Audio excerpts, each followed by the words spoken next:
কামলিওয়ালা নবী গো, কম্বল পরনেওয়ালা নবী গো, রাতের সামান্য অংশ আপনি কিয়াম করুন, দাঁড়ান। এখানে কুমিল লাইলা ইল্লা কলিলা, এই কুম দ্বারা কিয়ামুল লাইল তথা তাহাজ্জুদ নামাজকে মিন করা হয়েছে। ফাতাহাজ্জাদ বিহি নাফিলাতান লাক, প্রিয় নবীজির জন্য 5 ওয়াক্ত নামাজের পরেও তাহাজ্জুদ নামাজটা অতিরিক্ত ফরজ হিসেবে দেওয়া হয়েছে। সুবহানাল্লাহ। নবীর জন্য এটা ফরজ, আমাদের জন্য ফরজ না, এটা আমাদের জন্য সুন্নত। কিন্তু আমাদের জীবনের প্রথম কাজটাই আমরা অধিকাংশ মানুষ করি না। আল্লাহর রাসূল সাল্লাল্লাহু আলাইহি ওয়াসাল্লাম আমাদেরকে উদ্দেশ্য করে বলেছেন, সহিহ মুসলিমের মধ্যে উল্লেখ, যে রাকাতানে মিনাল ফজর খায়রুম মিনাদ দুনিয়া ওয়া মা ফিহা, ফজরের 2 রাকাত সুন্নত। এই দুনিয়া এবং দুনিয়াতে যত ধন রত্ন যা কিছু আছে সব কিছু যদি এক পাল্লায় রাখে, ফজরের 2 রাকাত সুন্নতের মর্যাদা আরো বেশি হবে। সুবহানাল্লাহ বলেন। কিন্তু আমরা ফজরের নামাজের সময় নাক ডেকে ঘুমাই।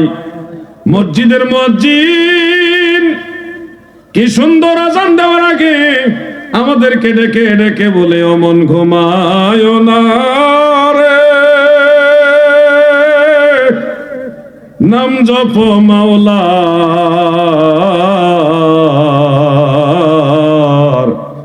একদিন ঘুমাইবি রে মন, কবর মাজার মন ঘুমায় না রে। এরকম গজল গায়নি মুয়াজ্জিন সাহেব? গায়নি বিভিন্ন রকম গজল গায় ফজরে আজান দেওয়ার আগে। এটা কিন্তু হযরত বিলাল রাদিয়াল্লাহু আনহুর জামানা থেকে আসছে। প্রিয় নবীজির যুগে বিলাল রাদিয়াল্লাহু আনহু যখন আজান দেওয়ার জন্য দাঁড়াতেন, সুনান আবি দাউদের মধ্যে উল্লেখ, ফজরের আজানের আগে বিলাল রাদিয়াল্লাহু আনহু এরকম সুন্দর সুন্দর দোয়া পড়তেন। একটা দোয়া হলে এভাবে তিনি পড়তেন, আল্লাহুম্মা ইন্নী আহমাদুকা ওয়াস্তাঈনুকা আলা কুরাইশিন আন ইউকিমু দীনাকা ক্বালাত সুম্মা ইউআযযিনু। এই দোয়া পড়ে হযরত বেলাল আজান দিতেন। আজান দেওয়ার আগে তিনি ভালো কিছু পড়তেন। এই জন্য আমাদের দেশের মুয়াজ্জিন সাহেবরাও আজান দেওয়ার পূর্বে ভালো দোয়া পড়েন। ও মনরে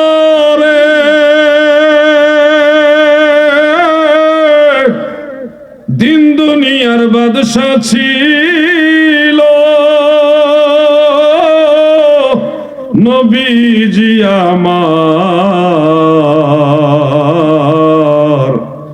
সারা রাত্র জিকির করতো মাওলার দরবার, মন ঘুমায় না রে, ও মন ঘুমায় না রে,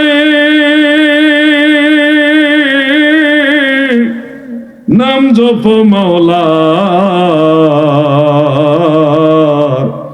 একদিন ঘুমাইবি রে মন, কবর মাজার মন ঘুমায় না রে। এই জন্য নিশির শেষ ভাগে ঘুম থেকে উঠে আল্লাহ তাআলার কাছে কিছু বলা উচিত।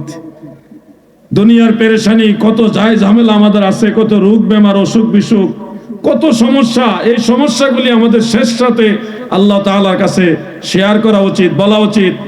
কারণ নিশির শেষ ভাগে আল্লাহ তাআলা মাজাজি অর্থে পৃথিবীর নিকটতম আসমানে নেমে আসেন। আল্লাহর রহমতের দুয়ারটা খুলে দেন, দিয়ে ডেকে ডেকে বলে, হে আমার বান্দা বান্দিরা, তোমরা কে আছো গুনাহগার, আমার কাছে বলো, আমি গুনাহ মাফ করে দিব। তোমরা কে আছো রিজিক প্রত্যাশী, আমার কাছে চাও, আমি তোমাদেরকে অঢেল রিজিক দিব। তোমাদের কার কি প্রয়োজন, আমি আল্লাহর কাছে বলো, আমি তোমাদের সকল চাহিদা পূর্ণ করব। সুবহানাল্লাহ বলেন। ফজরের আজানের আগ পর্যন্ত আল্লাহ তাআলা ডাকেন। এজন্য নিশির শেষ ভাগে আমাদের মুমিন মুসলমানদের কর্মসূচি শুরু হয়। সম্ভব হলে 3টায়, না হলে ফজরের আজানের আধা ঘন্টা আগে ওইটা হইলো কয়েক রাকাত নামাজ তাহাজ্জুদের নিয়তে পড়বেন ইনশাআল্লাহ। বলেন ইনশাআল্লাহ। এরপরে ফজরের নামাজ। দাদু গো, এখানে একটা মাসআলা আপনাদের বলে দেই।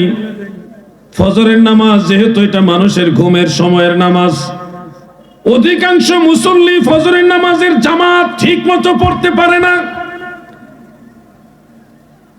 বন্ধু চিনা যায় সফরে, মুসল্লি চিনা যায় ফজরে। ফজরের নামাজের জামাতের দিকে তাকাইলেই বোঝা যায় অরিজিনাল নামাজি কয়জন। এই ফজরের নামাজের টাইমটা এমন একটা টাইম যে ওই সময় শয়তান মানুষের কানের ভিতরে এসে আরামের জন্য, আরামে ঘুমানোর জন্য খুব সেবা যত্ন করে। শয়তান এসে তাকে খুব আরাম দেয় যে ঘুমাও, শেষ রাতে ঘুম ভালো লাগে নাকি, খুব ভালোভাবে চাপে, আরামের ঘুম হয় শেষ রাতে। এই সময়ে দেখা যায় অনেক সময় অনেক ভালো নামাজি যারা নিয়মিত জামাতে নামাজ পড়ে, ওনাদেরও জামাতে যেতে যেতে একটু দেরি হয়ে যায়। যায়া দেখে ইমাম সাহেব দাঁড়ায় গেছে, এমন তাড়াহুড়া অনেক সময় হয়ে যায় না? আমাদেরও আগে এরকম হয়েছে, এখনো মাঝে মধ্যে এরকম হয়ে যায়। তাড়াহুড়া করে যাইতে যাইতে দেখি একামত শুরু হয়ে গেছে। এই ক্ষেত্রে আমরা সুন্নত নামাজটা কি করব? অন্য নামাজের যে সুন্নত ওগুলি আর ফজরের নামাজের সুন্নত এটা কিন্তু এক না, বেশ কম আছে। সকল সুন্নতের মধ্যে ফজরের নামাজের সুন্নতের মর্যাদা বড়, সুবহানাল্লাহ বলেন। এখন ইমাম সাহেব নামাজে দাঁড়িয়ে গেছেন, এমত অবস্থায় আপনি মসজিদে প্রবেশ করেছেন ফজরের নামাজের উদ্দেশ্যে। কি করবেন? সুন্নত আদায় করবেন নাকি জামাতে শরীক হয়ে যাবেন? এই বিষয়টা নিয়ে একটু হেজিটেশনে ভুগবেন আপনারা। এই ক্ষেত্রে মাসআলা হলো, ফজরের নামাজ যদি সবেমাত্র শুরু হয়ে থাকে, প্রথম রাকাত ইমাম সাহেব এইমাত্র প্রথম রাকাত শুরু করলেন, তখন আপনার জন্য মাসআলা হলো আপনি জামাত থেকে একটু দূরে দাঁড়াবেন, বারান্দায় অথবা জামাতের যে কাতার এখান থেকে একটু পিছনে যাবেন, যে 2 রাকাত সুন্নত নামাজ, নামাজের তরতিব ঠিক রেখে সংক্ষিপ্ত পরিসরে আদায় করবেন, ছোট ছোট সূরা দিয়ে আদায় করে তারপরে ইমাম সাহেবের সাথে জামাতে দ্বিতীয় রাকাতে গিয়ে শরীক হবেন। 1 রাকাত ছুটে গেলেও আপনি পরে ইমাম সাহেব ডান দিকে সালাম ফিরাইলে দাঁড়াইয়া আরেক রাকাত আপনি আদায় করবেন। এতে করে আপনার সুন্নত আদায় হবে, জামাতও পাওয়া হয়ে যাবে। কেন ইমাম সাহেবের সাথে গিয়ে জামাতে শরীক না হয়ে সুন্নত পরে তারপরে জামাতে শরীক হওয়ার গুরুত্বটা এভাবে কেন দেওয়া হলো? এর পিছনে হাকিকত হলো, সহিহ বুখারী ও মুসলিমের মধ্যে হাদিস উল্লেখ রয়েছে। আন আবি হুরায়রা রাদিয়াল্লাহু তাআলা আনহু قال عن أبي هريرة رضي الله عنه نهى رسول الله صلى الله عليه وسلم عن صلاة بعد الفجر حتى تطلع الشمس وبعد العصر حتى تغرب الشمس رواه البخاري سبحان الله বলেন। হযরত আবু হুরায়রা বলেন, নাহা রাসূলুল্লাহ সাল্লাল্লাহু আলাইহি ওয়াসাল্লাম আন সালাতিল ফজরি বাদাল ফজরি, ফজরের জামাতের পরে, হাত্তা তাতলু আশ-শামস, সূর্য উদয়ের আগে এই সময়ে নামাজ পড়তে নিষেধ করেছেন। কথাটা ভালো করে খেয়াল করবেন। ফজরের জামাতের পরে সূর্য উদয়ের আগে এই সময়ে সকল প্রকার সুন্নত নফল নামাজ পড়তে প্রিয় নবীজি নিষেধ করেছেন। ওয়া বাদাল আসরি হাত্তা তাগরুব আশ-শামস, আসরের নামাজ জামাত যখন শেষ হয়ে যাবে, সূর্য অস্ত যাওয়ার আগ পর্যন্ত এই সময়ে সকল প্রকার সুন্নত নফল নামাজ পড়তে প্রিয় নবীজি নিষেধ করেছেন। যেহেতু ফজরের জামাতের পরে সূর্য উদিত হওয়ার আগে এই টাইমে সুন্নত নফল নামাজ পড়া নিষেধ, সেহেতু আপনি যদি জামাত চলাকালীন 2 রাকাত নামাজ সুন্নত আদায় না করেন, তাহলে ফজরের সুন্নত আদায় করতে হবে সূর্য উদয়ের পরে। এত সময় মুসল্লিরা বসে থাকে বা থাকবে এই আশঙ্কাটা কম। এই জন্যে সাহাবীদের মধ্যে এক জামাত সাহাবী, আপনারা তাদের নামও শুনেছেন, হযরত ওমর ফারুক রাদিয়াল্লাহু আনহু, নাম শুনছেন কিনা? ওনার জামানায় এক দল তাবেঈ এবং সাহাবীদের মধ্যে প্রিয় নবীজির আপন চাচাতো ভাই হযরত আব্দুল্লাহ ইবনে আব্বাস রাদিয়াল্লাহু আনহুমা, হযরত আব্দুল্লাহ ইবনে মাসউদ, যিনি সাহাবীদের মধ্যে মুফতি ছিলেন, মারহাবা বলেন। এরপরে হযরত আব্দুল্লাহ ইবনে ওমর রাদিয়াল্লাহু আনহুমা, এই ধরনের বিখ্যাত সাহাবীরা যখন ফজরের জামাতে পড়ার জন্য শরীক হওয়ার জন্য যেতেন, গিয়ে যখন দেখতেন জামাত শুরু হয়ে গেছে, তখন ওই সাহাবীরা কি করতেন, মসজিদের বারান্দায় বা জামাত থেকে একটু দূরে অবস্থান করে 2 রাকাত সাল্লা রাকাতাইনে খাফিফাতাইনে সংক্ষিপ্ত পরিসরে তিনারা সুন্নত আদায় করে তারপরে জামাতে শরীক হইতেন। সুবহানাল্লাহ বলেন।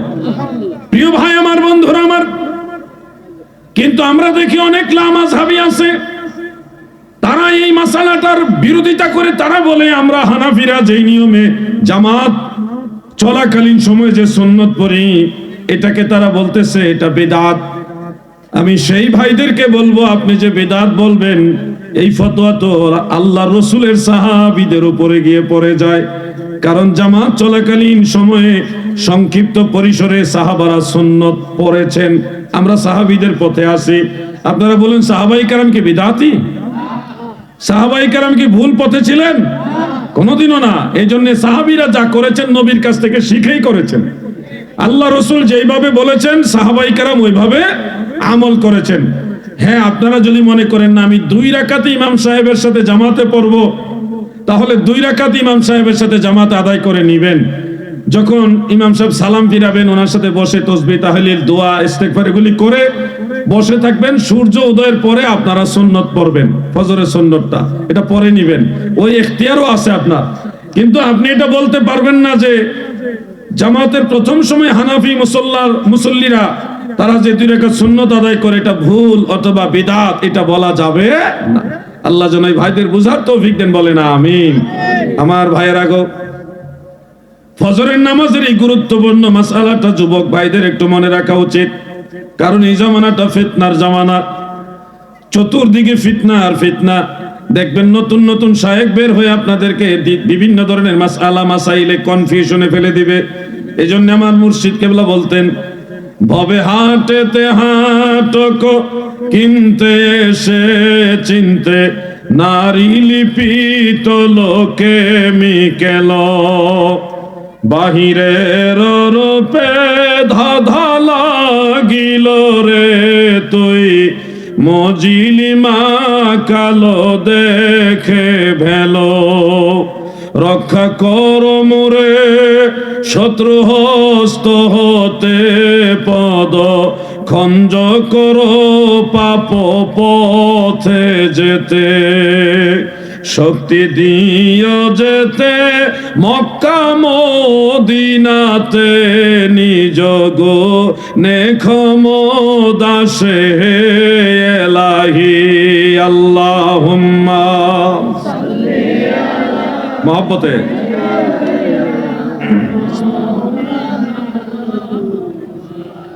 ওয়ালা আলি সাইয়্যিদিনা।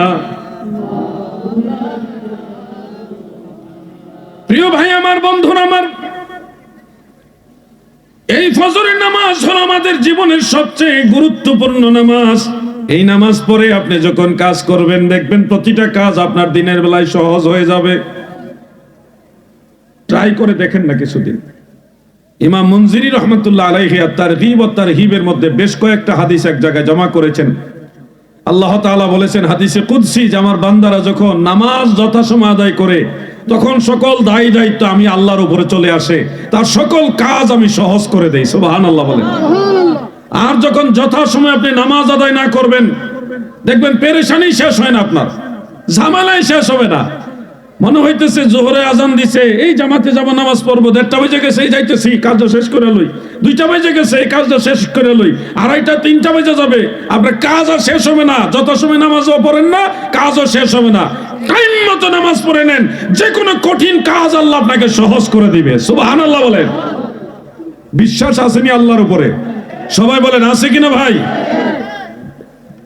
আচ্ছা ভাই, মনে দেরিতে আইছেন।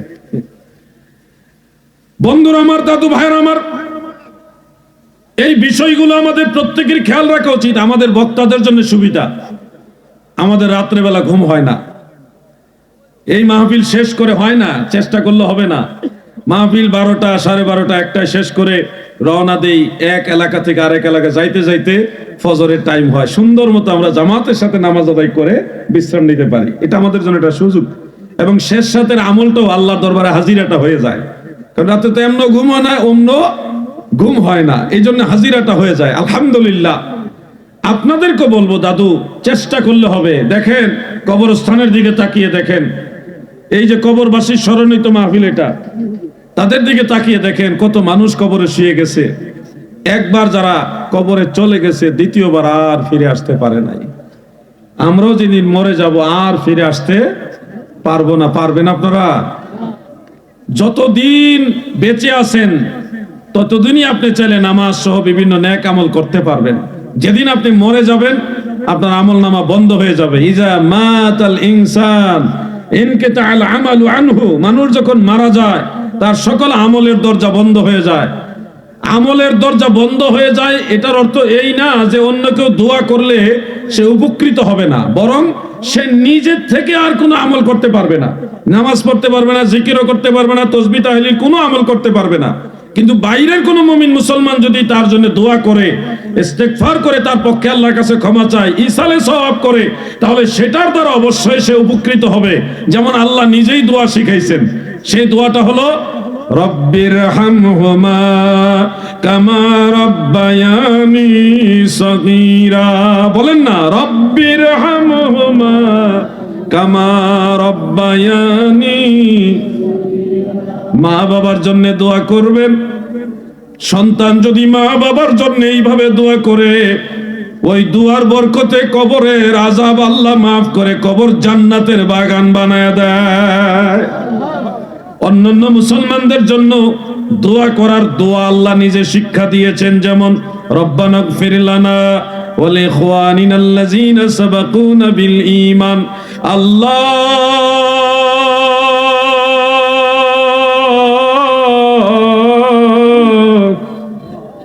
ইগফির লানা, আমাদেরকে মাফ করেন, ওয়া লিইখওয়ানিনা, আমাদের ভাই বোনদেরকে মাফ করে দেন, আল্লাযীনা সাবাকুনা বিল ঈমান, যারা ঈমানের সাথে কবর দেশে চলে গেছে গো, আপনি তাদেরকেও মাফ করে দেন। এই যে দোয়া শিখাইছে আল্লাহ, যেহেতু মরা মানুষের ক্ষমা প্রার্থনার জন্য আল্লাহ নিজে দোয়া শিখাইছে, সেহেতু অবশ্যই জীবিতরা, যুবকেরা, মুরব্বীরা ওই কবরবাসী মুর্দেগানের জন্য যদি দোয়া করেন, তাদের জন্য আল্লাহর কাছে ক্ষমা চান, এই উসিলায় অবশ্যই আমার আল্লাহ তাদেরকে মাফ করে দিবে। আপনারা মৃতদের জন্য দোয়া করার পক্ষে না বিপক্ষে? সবাই বলেন পক্ষে না বিপক্ষে? পক্ষে। হযরত ইব্রাহিম আলাইহিস সালাম তিনার আব্বা আম্মার জন্য দোয়া করেছেন। ইব্রাহিম নবী দোয়া করেছেন কাবা ঘরের কাছে দাঁড়িয়ে, রব্বানা গফিরলি ওয়া লিওয়ালিদাইয়া ওয়া লিল মুমিনিনা ইয়াওমা ইয়াকুমুল হিসাব। আল্লাহ আমাকে এবং আমার পিতা মাতাকে ক্ষমা করে দেন। রব্বানা গফিরলি ওয়া লিওয়ালিদাইয়া, নবীজির পিতা মাতা দুইজনের জন্য দোয়া করেছেন আল্লাহ যেন মাফ করে দেন।